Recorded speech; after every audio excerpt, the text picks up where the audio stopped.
Hey everyone, it's Peter Kerr from Daydream Nation, and welcome back to the channel, Pete Jones. How are you? Hello, Peter. How are you? Happy New Year to you and everybody who's watching. Great to be Do- here. Thank you. Doing well, and welcome back. Today we are going to go back to 1984 to Deep Purple and Perfect Strangers. So this was the comeback that everyone was salivating for. We are going to talk about the album, what we like, what we don't like, maybe our impressions of the album in the day, and what we think of the album now. So, Pete, my first question to you, what was your first impression of this album in 1984? And we'll take it from there. All right. Thank you so much. Like most people, I was very much anticipating the release of this. Now, all of these members had very prolific, uh, we can't call them side projects because some of these would be careers for other musicians, and everybody knows where they all came from. Gillan, it was the Gillan band and Ian Gillan, and then he was in Sabbath doing the Born Again the year before this. Richie had been in Rainbow the whole time. Pacey had done some things with Ashton and Lord, but then ends up in Whitesnake and then jumps off to Gary Moore. Right before this, Roger was producing. A lot of the albums we love, Sin After Sin, David Coverdale's first record, The First Shanker. He joins Rainbow. Off he goes with them. John was doing a lot of things, ends up in Whitesnake, up through Slide It In, and here we are. And everybody comes together, and you're like, wow. I think the anticipation was so strong for me, as they're probably my favorite band if I have to only take one on a desert island. Um, is that they ended so horribly that you were just hungry for so much more stuff in 73. You felt like they were just getting started and it was done. It was gone. And you were just like, oh, the magic, there's got to be something still left. And grabbed the record. I played it with my friends. I remember the guys who were with me. And we started going through it, and the overall impression was it's different. Good different or bad different was to be determined, but it was definitely different. Something was changed. Obviously, we're now in the 80s. I mean, the last time we had heard, Mark II, like I said, was who do we think we are? 73, 11 years ago. And in world of rock and popular music, 11 years is forever, you know? And so we dove in it, went through the whole thing, and, formulated a lot of opinions that have kind of held true over all these decades. Some things that I was excited about, some things that I wasn't thrilled about how they changed. And we can go into more specifics on that, but that's really, I was excited for it. We got it. We dove right into it. But right off the bat, my first impression was this is not the old Deep Purple, not the one that I was accustomed to and fell in love with back in the day. Well, I was a Deep Purple tragic. Anything in the family tree, whether it was Whitesnake, Gillan, Rainbow, I just ate up. Me And too. I was just bubbling with excitement when the news came out that Deep Purple were going to reunite. And I bought the album, and you hear the Jaws theme and that thundering, pulsating bass of Roger Glover, and the Right. organ then the organ chord comes in, and then you got Richie. And I thought, oh, I had a shiver up my spine. I thought Deep Purple are back. As for my opinions of the album, we'll talk about that during the course of the show, but I was just so excited. And that Deep Purple had chosen Australia to be their launch pad for the world tour was even more exciting. Right. And there was a bit of Deep Purple mania. Deep Purple was a big territory in Australia. So in the 70s, Machine Head, Burn, In Rock, all those albums were top five. went to number one. Oh, and it carried on long after the reunion was Absolutely. over. Yeah. Absolutely. So the tour in Australia just went absolutely bonkers. I don't know if you're aware, but George Harrison played one of the shows, and that went viral. So Oh, wow. that really kick started the you know, the resurrection of Deep Right. Purple. But yeah, Right. this album, me and my friends at school, we just analyzed it, we played it to death, and I got caught. I got swept in because I was a Deep Purple tragic, and I had Right. consumed everything prior to that. Yeah, I So had everything too. I had all the Gary Moore stuff. That early White Snake period, you and I have talked about that in private. It is yeah, by far my favorite era of White Snake, and absolutely just love, love, love that stuff. And I was a big fan um, of the Joe and Turner era. I have no mm, problems or any issues with those albums whatsoever. So they were all, and of course, Born Again is epic. I absolutely love it. So I had no issue with any of the side trees that had sprouted out of the kind of ashes of Deep Purple. I loved all of it. yes, yes. All right. Why don't we go through the songs as we normally Okay. do? Pete and I always do a little bit of a deep dive on the songs, and that'll give our viewers a little bit more of a semblance of our views and get to the heart of the matter of how this Right. album stands up in 2024.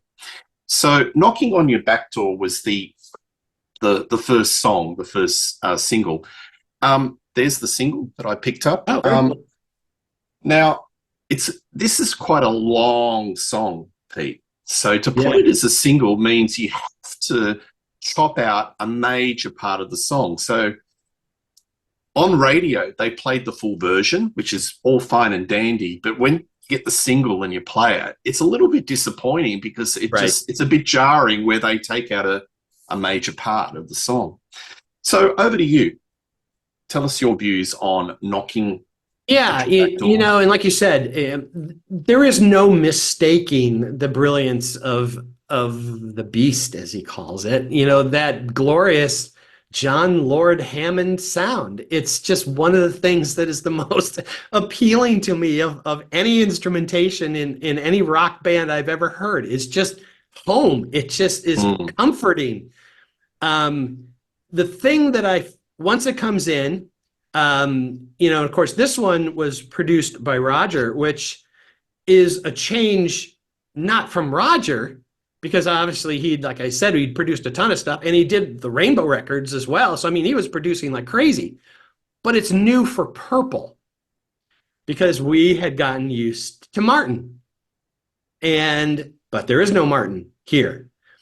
And this is a fuller sound. It is more 80s-ish. The 70s records sound like 70s records. And I'm not saying that as a bad thing because I love that. analog. Yeah, but the drums are a little fatter. First thing I noticed right off the bat is that Richie's tone is some of the most gloriously vicious and lush. Yeah, I mean, Richie to me all of a sudden became like the huge focal point here. It was even more aggressive than what he had matured into with Rainbow. And I thought, holy smokes, does his guitar sound awesome? And, Pacey, all of a sudden, he is a different player. Obviously, got my guy here, named my oldest boy Ian, for gosh sakes. And his influences will never leave me. But he's a different drummer now. Gone is the shirtless, sweat flying off of absolutely every limb, playing at 1,000 miles an hour, Buddy Rich, crazy Phil stuff. He's now pulled back quite a bit. So he's playing much more pocket. And so there's more emphasis on song than maybe individuality. It's a strong composition. I like the breakdowns during the verses. I think the chorus is good. I do think it goes too long. especially for an opening track. Gillan sounds good, but if there's a way that you can say he sounds a little tired, if that can be measured, he just sounds a little tired. And I really don't care for the lyrics. His tongue-in-cheek stuff sometimes works really great, and it's maybe more appropriate in the 70s or less offensive in the 70s if we want to look at it that way. Sweet Lucy, to get into her pants, that kind of thing. I'm like, oh. 2024 is it's Maybe quite that's a interesting, retro. like from Yeah. 2024 to look back even then, Yeah, so I mean, it's a good opening track. The thing that I did notice though is after the intro, John seems to take a big back seat to Richie. And Richie gets all the solos here. They're beautifully done. But other than his intro and a couple swells here and there, he's really kind of relegated to more of a much more support than he had been in previous records. So that was a big change for me.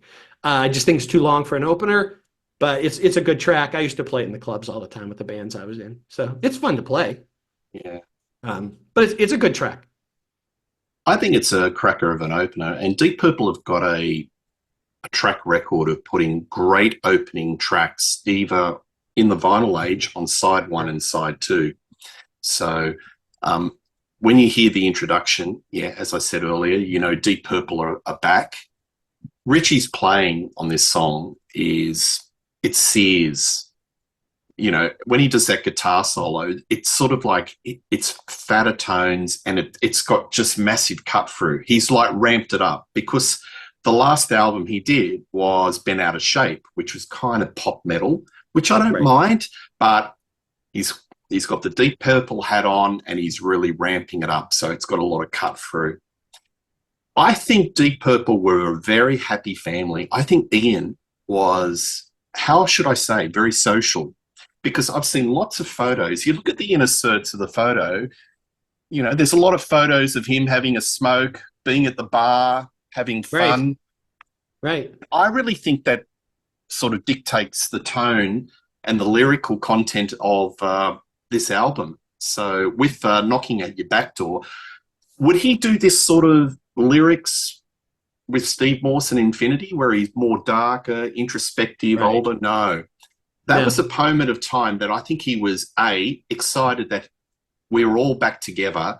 He got caught up in the social fabric of the band, that everyone was getting along.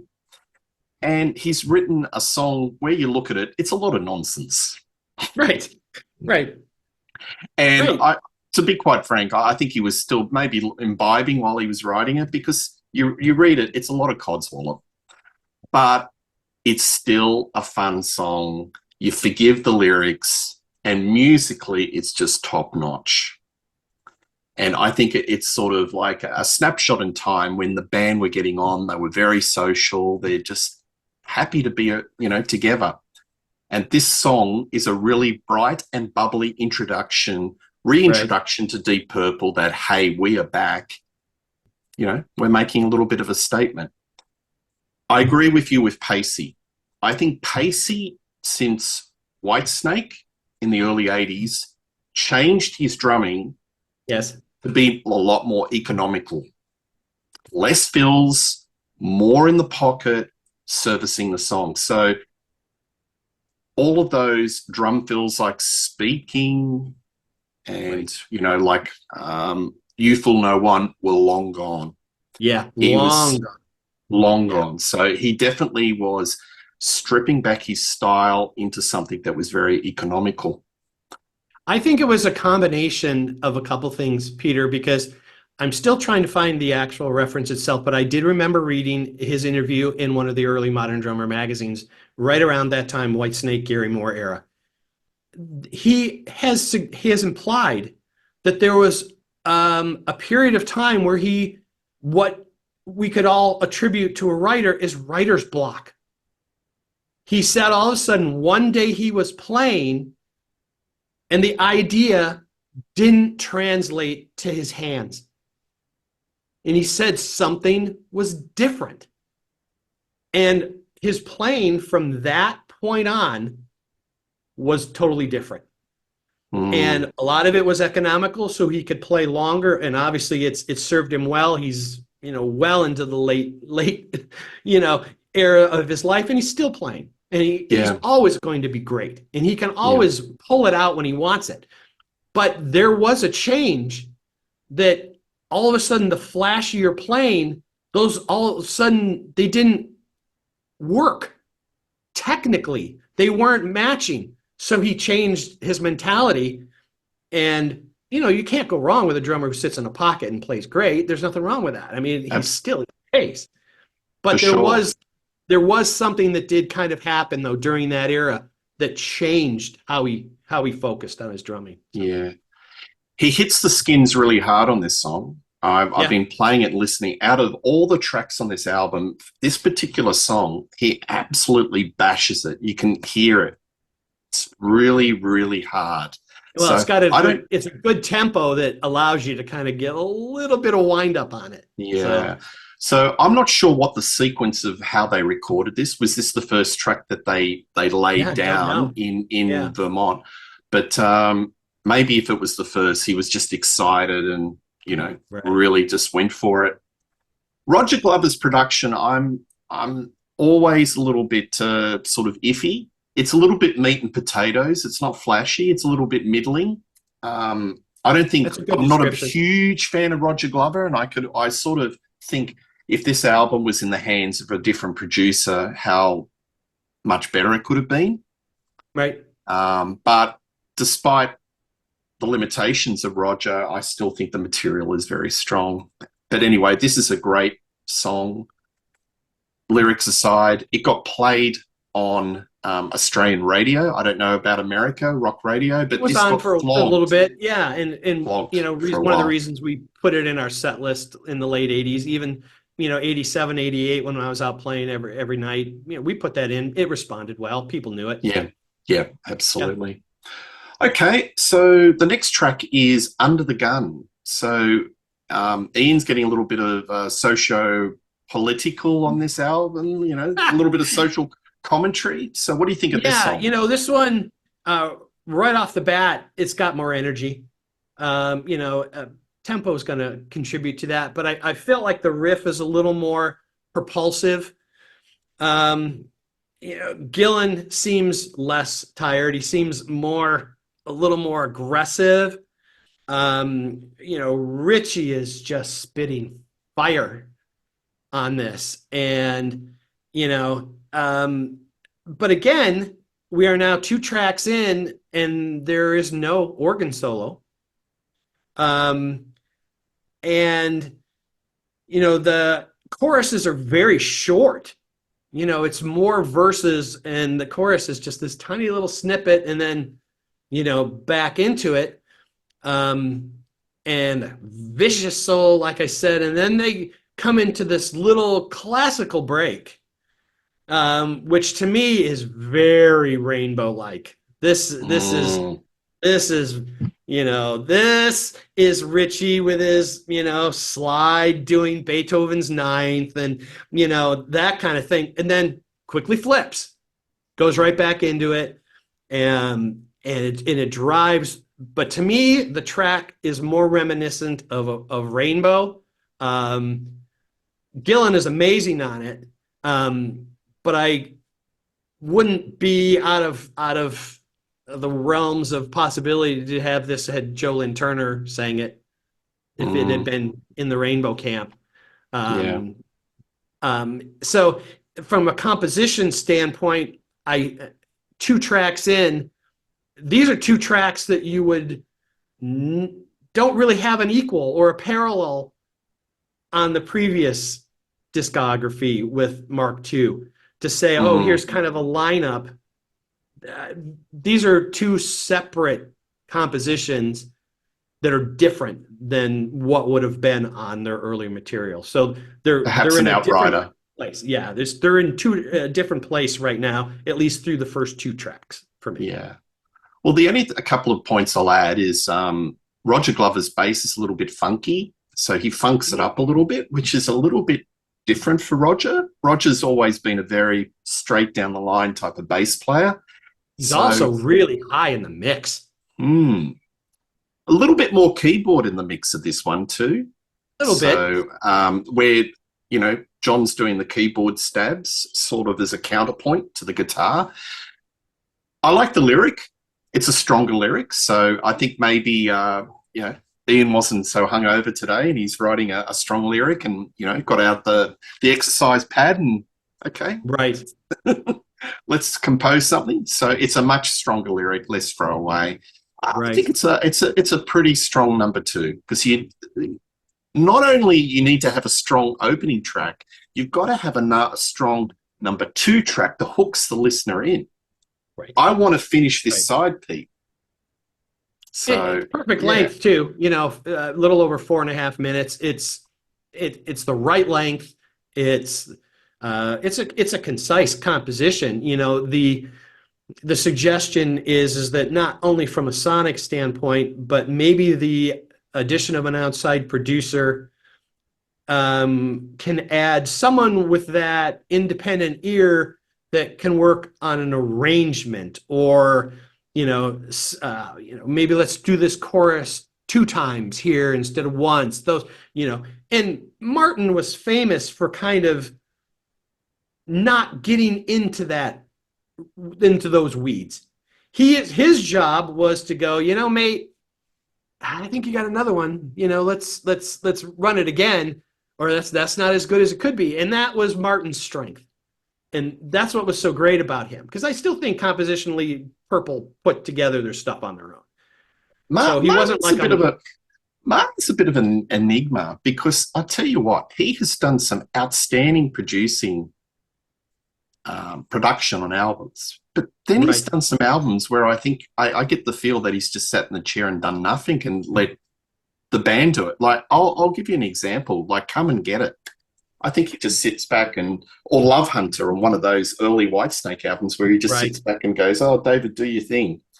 Right. And then he does work with Iron Maiden that's so bubbly, and you hear the separation of instruments, and it's just, you can hear that, this has been produced by somebody that knows what they're doing. So, Fire of Unknown Origin by Blue Oyster Cult. Yes. Sounds unbelievably good. Yeah. Heaven and Hell, bit muffly. Yeah. Mob Rules. Long Live Rock and Roll is a little muffly. Mob Rules, sparkly. Yes. It's in a space of a year. So he is an enigma, because there's kind of a wild inconsistency where some of his production work is just top notch, and some of his stuff is just like, what's he been doing? But I've never heard one story where an artist has said, well, we had this problem with Martin, he had a conflict with this, or he got in the way of that, and he was just, they give him nicknames. Everybody's got nicknames for him. He's like, everybody's, well, he's that unsung hero of our band. Maiden did it. Purple did it. Whitesnake said it. Sabbath said it. Not like a Mutt or somebody else. So you're just like, I can't deal with that guy. Well, he deserves a documentary. For an archival perspective, people need to know about Martin Birch, because he's had his fingerprints on some of the classics of hard rock or rock per se. So right, sure, absolutely. Anyway, we're diverging. We'll get back. Number 3 is Nobody's Home. Somebody say cowbell. Over to you, Pete. Yeah, so, of the first 3 tracks, this is the first one, and what I wrote down here, I says, this feels like home. There are so many different elements in this that do make me think of the 70s era. That little, first of all, the little tiny keyboard intro with the little synth. Go back and listen to it, and then I'm going to put an earwig in your head and listen to the beginning of Angel of Death by Thin Lizzy from Renegade, and you'll go, oh, Spot on. I mean, it's almost a dead ringer, but it quickly changes. And as you said, here comes this tight, powerful cowbell-led feel from Ian Pace, and Gillan is just aggressive and strong. And this is a great, great riff. It's got a different feel but to me, it's not unlike a riff that you'd get from like Rat Bat Blue or something like that back from 72, 73. And it's just felt good. This is my favorite track up to this point. And there's more fills from Pacey, and we can finally say thank you, even though it was way too short. We did get some soloing from John Lord. Yay! And he was brilliant, like he always is, but too short. I would have liked another extended run through so we could have a little more time. I thought it was very well constructed from a compositional standpoint. It's tight, it's concise, and man, live, this was ferocious. The reference I always use is the live Perfect Strangers from Sydney in December of '84. Oh my God, the live version of Nobody's Home on that is just stunning. It's just such a great track. It's by far the best so far. Yeah. For me. I think it's one of my favorite songs in the album. I always gravitated to this song. If I did compilation albums, on cassette tapes, I'd always pick this song off this album. I love it. The cowbell just drives it, and the band is completely in the pocket. And interesting to note, it's a band composition. So yes, good to see that, a few crumbs are thrown to, John Lord and Roger Glover. And you're talking about impressions of the album. You're reading the liner notes, and you're seeing that for the first time in a Mark II album, the whole band was not credited on all the tracks like they had been previously. Like those early Sabbath, it was all, Geezer, Bill, it was always the whole band. Here it was, it was always Lord, Blackmore, Gillan, Glover, Pacey, but not here. And this is the only track, like you said, that those two have any writing credits on at all. Well, which is Pete, in the day, it was bandied that the band was offered a couple of mil each. It was even Stevens, but I suspect that behind the scenes there would have been side deals. So Blackmore might have got a little bit more, Gillan might have got a little bit more. I mean, it's kind of evident. And fast forward to The Battle Rages On, where Blackmore was coaxed to come back that had Gillan, because the acrimony was absolutely toxic, where they had to throw a lot of money. Right. Methinks that Blackmore wields a lot of power, and let's face it, no Blackmore, no Deep Purple. So I kind of always have this underlying suspicion that even though they portrayed in the press that it was, everyone was offered equal cash, there might have been a few side deals, a little few sweeteners, because Rainbow were still pretty hot news, and they could have been on the rise. So It's a wonderful what if question. What if this never came about? Been out of shape. I mean, they were starting to make some commercial inroads in the lower parts of the top 40 in America, but the next album may have been the big one that broke them, Foreigner Style. Yeah. They could have just needed one hit single, and they could have exploded. So it's a wonderful what if question. So there's all these different possibilities, but I just have this lingering suspicion. Street of Dreams on Bent Out of Shape? Yes. And that was getting traction, especially here in the US. Yes. It was really starting to get noticed. Radio airplay. So, and it's, your what if is not just something to conjecture. It is a serious thing to pose here. What if? What if Ian Gillan does a follow-up record with Sabbath? Then what? What if Richie continues on with Rainbow and now they just get a little bigger and a little bigger? Whitesnake was already on its trajectory regardless of what Purple was doing. Dave already had them moving. Yeah. I think Lord was going to be out because I think Yeah. Whitesnake were looking for the more metallic, flashy Yep. hair metal John, route, and John was Pace kind of got out. yesterday's Pace news. was removed early. Yeah. You know, he was sent out, So and John would not have, I mean, even appearances would not have fit in with that glam look. But Richie was definitely, I suspect he was the last to sign on the dotted line in the contracts. So it's like the Expendables, you know, you're rounding up the right. team. Who's the last to sign? I reckon if I was a betting man, I'd say Richie was the last. Well, Ian, Pace, Lord, I think had the biggest incentives to get back into it and get back into the name. You know, the Sabbath thing, you know, was probably like a supernova. Even if Purple hadn't reunited, maybe 1 year was about all they could ever do. You know, and maybe that was just it. And then he would have been done, and who knows what they would have done in that context. But like you said, Richie was on firm ground.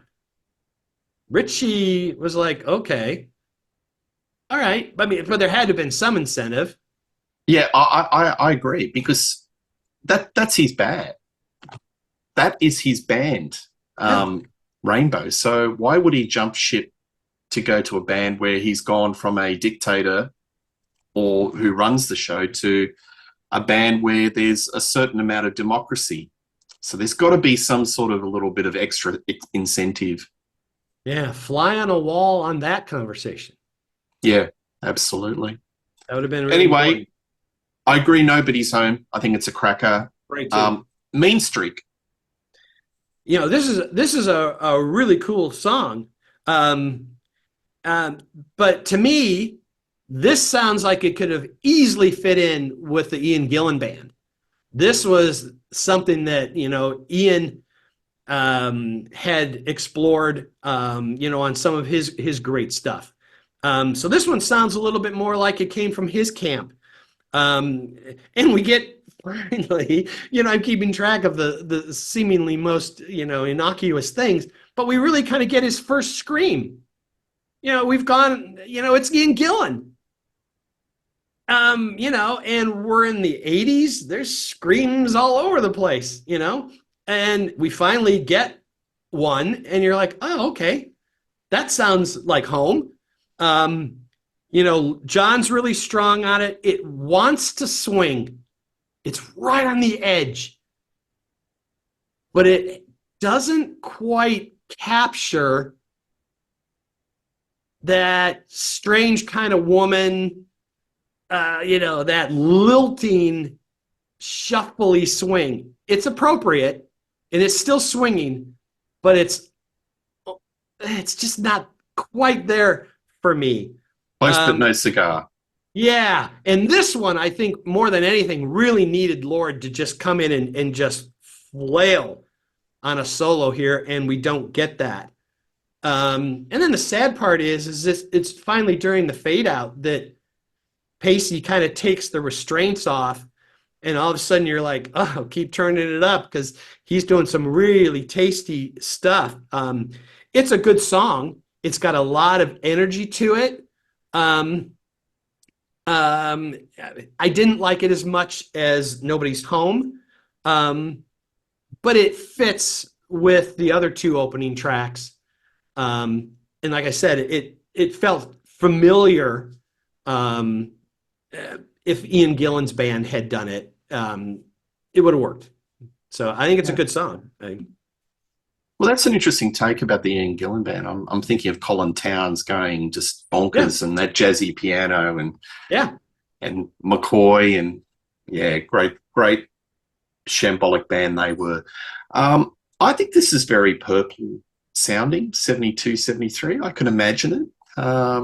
I get this maybe not quite has that swing of Strange Kind of Woman or some of those other songs in Right. that sort of pocket. But is it my favorite track? No, it isn't. But it feels right. I'm just so used to the sequencing of this album. It's in the right place. I think this Right. album is quite perfectly sequenced. Out of all Yeah. the material that they've done on this particular session, I just think it just feels right. Right. All right, so Perfect Strangers. This is another iconic song. It's in the song list to this very day. This opened side 2. What do you think of this song? Well, here in the US, this is what really got everybody's attention. This video was on so often it wasn't funny. I mean, it really was in heavy rotation for quite a while. Um, the intro is great. It's iconic. Few songs that you can play just a couple notes and Don Airey certainly has fun milking it live to this day. He'll usually do it after his solo, and then all of a sudden you hit the chord and everybody knows what's coming.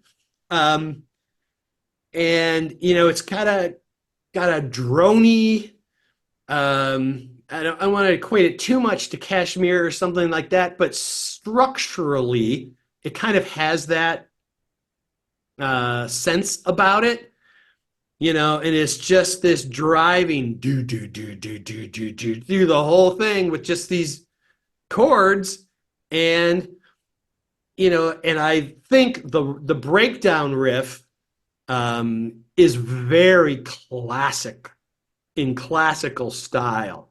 Dun, dun, dun, dun, dun, dun, dun. You can imagine the entire orchestra. Dun, dun, dun, dun, dun, dun. It's very traditionally classical in its approach and in its delivery.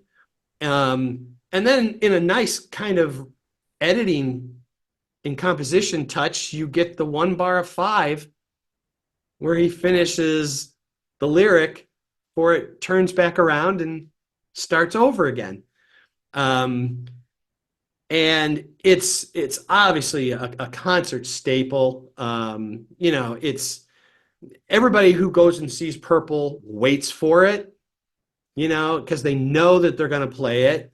Um, all these years later, have I maybe soured on it a little bit just because of overplaying? Maybe, but it's a great track.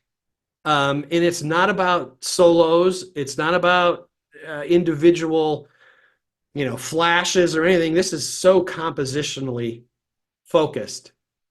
Strong singing from Gillan.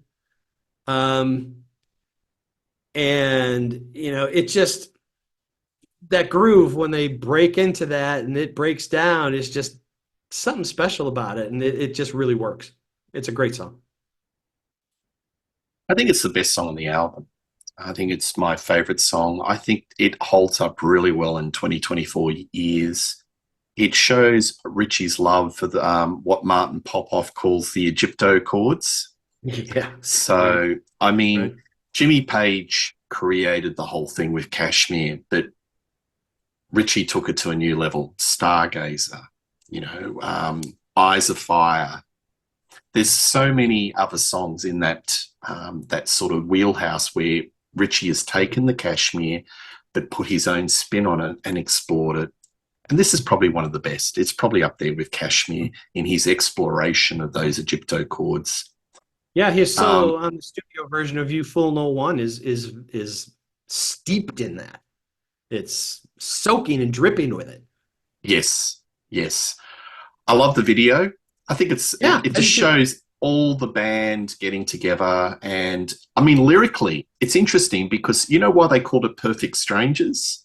The No, I last haven't. album that Mark II did was Who Do We Think We Are? And the Okay, answer is Perfect Strangers. makes sense. Makes sense. That's a Yeah, cool I thing. heard that in a radio interview when they came out to Australia. So, and it's kind of heartwarming where you see the band getting together and Ian puts his hand out and Richie takes it. Takes I think he plays up on the acrimony part of it. I even enjoy the soccer bits where I must have rewound it 50 times where Ian does the header. Right. It's hilarious. Well, and I think if I remember in the video, there are some of the earlier shots where his hair was still long from the Sabbath tour. Because it was like way down here, and he has that big ponytail coming out of the headband. He did eventually cut it shorter as the tour started, because in the video it's just a little bit above shoulder length. But I think in the pre-production videos that they were doing during the recording of it, his hair was still long, and you see that big long tail when he's running. It's whipping around the back of his head, which is kind of cool. Absolutely. It's interesting that they picked a place, Stowe, Vermont, somewhere quite isolated for the band to record. So if you're going to find out if the band's getting on, put them in a location that's quite isolated. And, you wouldn't put them at the record plant. You wouldn't put them in New York City where there's distractions. No. You put them somewhere like, okay, let's see if this works. But I think it's a wonderful song. I just love Gillan's vocals, and Richie does a searing guitar solo. If we had to do a ranking of the guitar solos on this album, it'd be probably a toss-up between this and Knocking at Your Back Door as my favorite guitar solos. It just has that cut through. Well, it's just, he's got a sound that is just, I read one review. They're like, wow, I really don't care so much for the material or the song, but they said Richie's guitar is so great, I just let it run. Yeah. Just to listen to Richie, Absolutely. Thought, yeah. You know how you said Knocking on Your Back Door felt a little long? This song is long, but it doesn't outstay its welcome. I don't mind the length. Cashmere's long too, time. But I don't feel that way with Kashmir. I don't feel like it's too long. I think it takes its time to tell the story, and I don't mind it. It takes you on the journey. It doesn't feel long, but it is. Right. Well, and this is a perfect composition where the old Ian Pace wouldn't have worked. You've got to just lay it down and just make it as tight as possible. And Gillan carries everything during the verses. He has no support other than the droning bass line and a power chord. Everything is driven melodically from Gillan, and it's an exceptionally strong vocal performance. And in all the live performances I've heard, he's just killed it. Absolutely. And this is a song, if you haven't got the vocal chops, it can expose you. Yeah. And there's a lot of space. I've seen a lot of the later Ian Gillan. And, Ian's getting on. He's getting older. We all are. And he hasn't got that vocal range that he used to. Right. And unfortunately, this is one of the songs when you hear it, you think, okay, I can hear that there's an aging process, but that's life. C'est la vie. But this is a song. I also think, sorry to interrupt, is one of those songs that the audience is going to support you regardless. They're going to hear it. They're going to remember it. They're going to fill in what you've left out in their own mind's ear. And they're just glad to hear the feel. And, when that riff breaks down and they start going, everybody's into it. And they're like, okay, this is it. This is why I love this song. One of the big bugbears of Richie with Ian was he didn't look after himself. He partied too much. Vocally, he didn't bring it to the table in a concert environment all the time. That irritated him, and he said that in a lot of interviews. You listen to an album like Double Trouble. Every single song that Gillan sings in that, he does this scream. Then The Born Again, you listen to Born Again, and I mean, he's doing these screams that are absolutely. I'm talking about Linda Blair, demonic. Great Yeah. album. And And then live, you it was 3 times that. did he blow his tires? Did he blow the vocals on just before Perfect Strangers? Because I'm reading a lot of social commentary, folks that we know, just reading, and it seems to be a narrative now that he blew the tires prior to Perfect Strangers. Do you subscribe to that theory? The first obvious thing I'm going to say is it couldn't have helped. It couldn't have helped. And again, we weren't talking about a guy who, in the even the early Purple days, you take the Made in Japan set. Yeah, there's the scream sections in Child in Time. He's got the screams in Highway Star. And he may do a note or two here on Strange Kind of Woman or on Lazy, but he wasn't doing it consistently. You would listen to Zero the Hero on any live performance from Sabbath. It's chord, scream, chord, scream, chord, scream. It just was relentless. And to his credit, it's some of the most gloriously spine-chilling stuff I've ever heard. It's so good. But it couldn't have helped. And the material that has been presented live, and I've heard more than a few bootlegs. One night, great. Next night, not so great.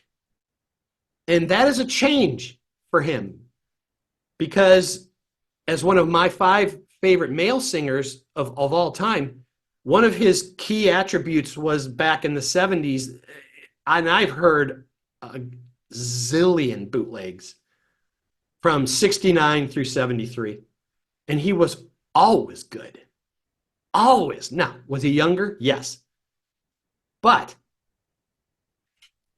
it's part of that little tiredness that I was hearing in Knocking at Your Back Door. It's got a little more wear on it. Something, and there are some not so good live performances.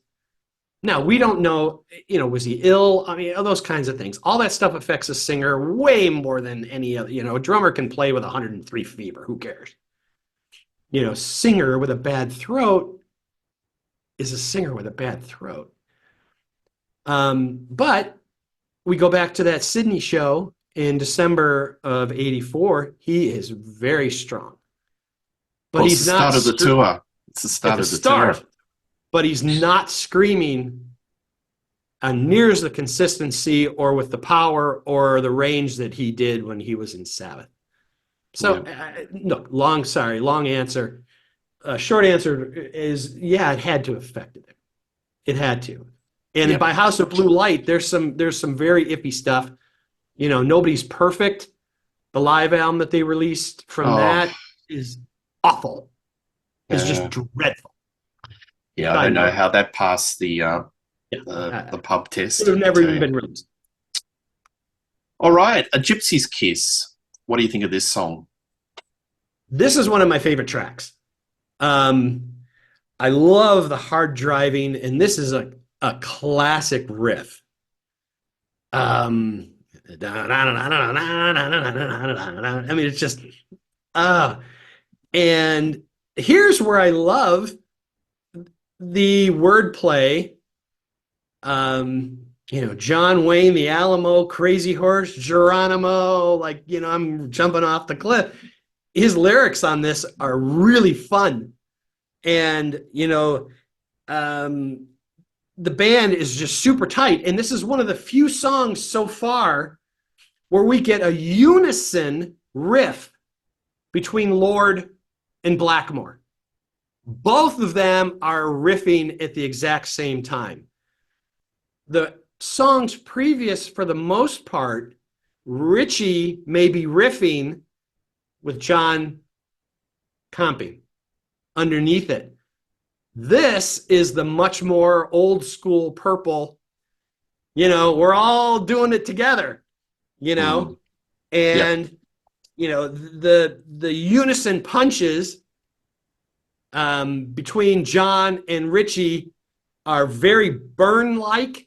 There's stuff that goes on there, and then all of a sudden they come out of that unison section, no, and then all of a sudden Lord, no, he just starts wailing, and I'm like, this is really great. And I said, this feels like home, and it's clearly one of the strongest tracks to my ears, and I think this is the most reminiscent of the previous Purple to me. I agree with you 110%. Just even the midsection where Lordy has that keyboard solo, it brings you back to, oh, this is like the early 70s. So it's definitely, I love the wordplay. So it's inventive. It's when Ian Gillan's on form and he's sharp, he writes some really great lyrics, but he can be lazy. No. And I think it's a very short, not very chorus-like chorus. It's just a line or two, and then it's right back to the riff. And again, he's really, really caring. And I mean, this is Pacey in his element. I mean, his nickname for the longest time all through the 70s was Speedy, and this is just him driving like crazy. Yep. And I just love it. And this just felt so comfortable to me. And I was just like, this could have opened the album and I would have been fine. It could have. You know what? I'm looking at the song listing and the track times, and there seems perfect symmetry. Symmetry is the word. Symmetry between side one and side two, because side one, track one and track two is Knocking at Your Back Door and Under the Gun, right? And then you've got on side two Perfect Strangers and A Gypsy Kiss. It's sort of like a mirror image. They're sort of very similar. Yeah. I just love this track, and it was always good live. And even there's a little more speed to it live. They had a tendency to push this one a bit. Yeah. But I think on the album, it's just extremely well done. And again, what makes me smile the most is all of a sudden John just comes out of that unison thing and off he goes. And I'm going, oh my gosh, I miss his solo so much. Yeah, absolutely. I suspect this song came out of a jam, because that's how Deep Purple do a lot of their songs. They jam ideas, and I think that probably they were figuring it out, and then it sort of formed into a properly structured song. So I agree. Wasted Sunsets. This is the head scratcher for me. What I wrote down on here is, why is this track okay with Blackmore, but When a Blind Man Cries wasn't? I had a funny feeling you'd bring this up. Time, Peter. I know, but he's changed. Gillan is strong.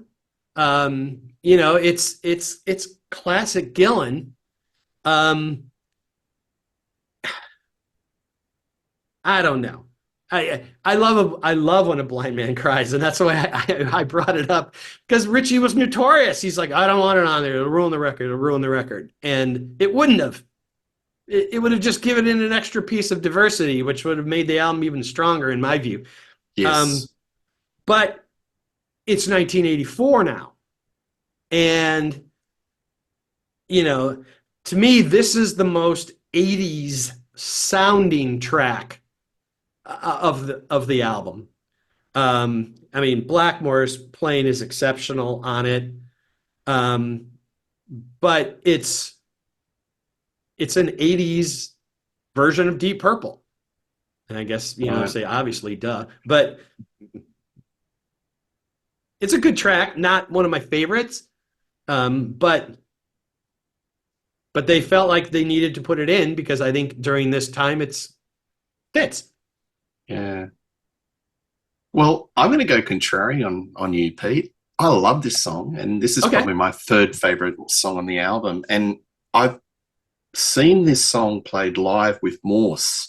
They've introduced it into the song list with Purple, and it really works live. I find this a very moving song. I didn't like it at the time, but maybe it's over the years, I'm really considerably warmed to it, so much that I put it in my top 10 Deep Purple songs, Oh, a show I outstanding. did like a year or two ago. I really, really dig this song. It's got a lyric. I mean, it's got like that Ladies of the Night lyric, but just the way that Right. Gillan sings with such conviction that it's believable. And for strange reason, I feel I get quite melancholy and I get quite moved by this song. So I didn't like it in the day, but it's one of those ones where I have shifted my opinion. And I think the thing that planted the seed was when I saw Gillan in the Steve Morse era play this live. I thought, wow, they've gone for a bit of a deep cut, and it really, really works. I'll have to check the set lists from the shows I saw because I don't remember if I ever heard this. This Um, is the tour they did with Journey. I don't know if they did the tour in America, but this is where they yeah. had the a co-headlining tour in Australia. Okay. Well, last time I saw them, but Okay. I love it. I Yeah. really, I I mean, really, really do. and that's one of the beauties about Gillan is that he could deliver a very emotional and something that has some weight to it, um, where a lot of the harder rock singers couldn't.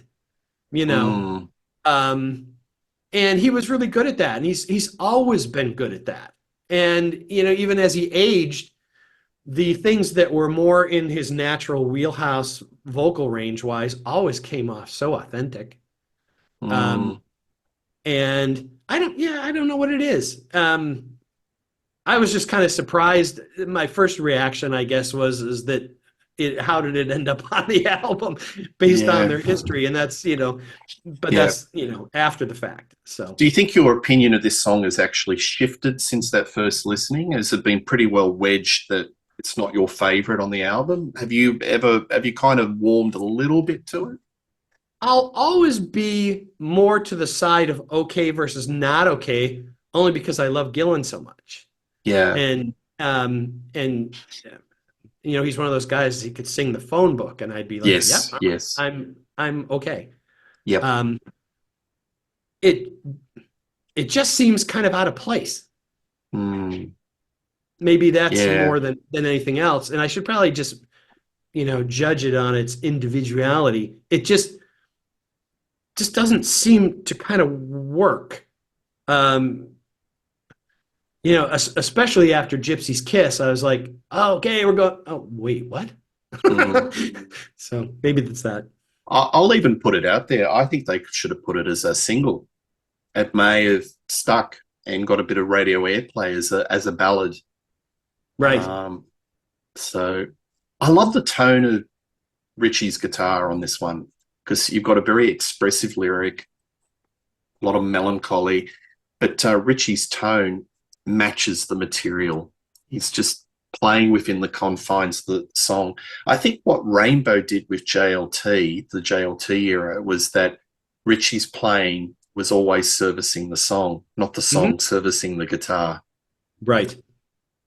Well, let So, me ask you this and see if you concur, because a lot of times, if you ask somebody to describe Blackmore, you'll hear about the fiery licks and the pyrotechniques and him mm, playing with his foot and his ass and rubbing the neck on the and breaking cameras and that kind of thing.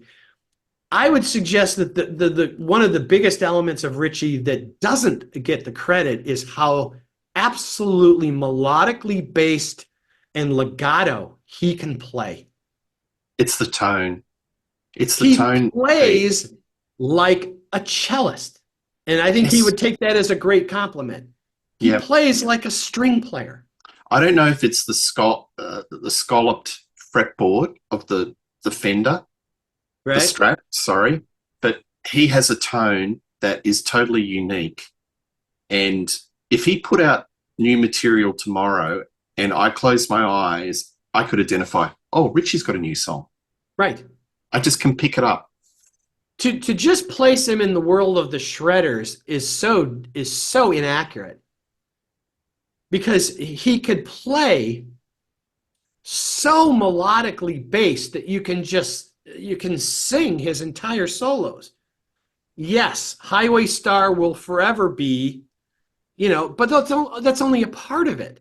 The end where he's doing the flashy, the early parts are melodic. It's Mm, traditional, classical music. But I think, and on a song like this, slower where you need to take up more space, and he developed that starting with Rainbow, Temple of the King, stuff like that, where he could fill a spot and it would almost be an entire second vocalist, but just on guitar. yeah, he's playing just stirs the soul. It's like he's Yeah, just playing with his soul. yeah. And I get really, really upset where some folks, they get into this old Jimmy versus Richie type of discussion and they go, oh, Jimmy plays from the heart. Sorry, but to me, it's always Richie. I love them both, but I mean, Richie moves the earth under my feet. Mm, And that's about as high praise as I can give it. The things yeah, are just not normal when he plays, and yep, uh, I could listen to him play forever. And see, that's one of the stunning things about this band. Pacey's like that to me. Lord's like that to me. Gillan's like that to me. No offense to Roger, he does what he needs to. And then you've got Richie, and I'm like, show me another band that's got four guys like that, who each one in their own way just gives me chills. absolutely. Well, there's a good reason, folks, why the Deep Purple family tree is so large, because Yeah, you had the nucleus of such uber talented musicians, and right. whatever projects they did was just going to be immense. Yeah. Hungry Days. So, Pete, I'll just get straight off the bat say this is one of the more modern songs Yes. on the album, which Right.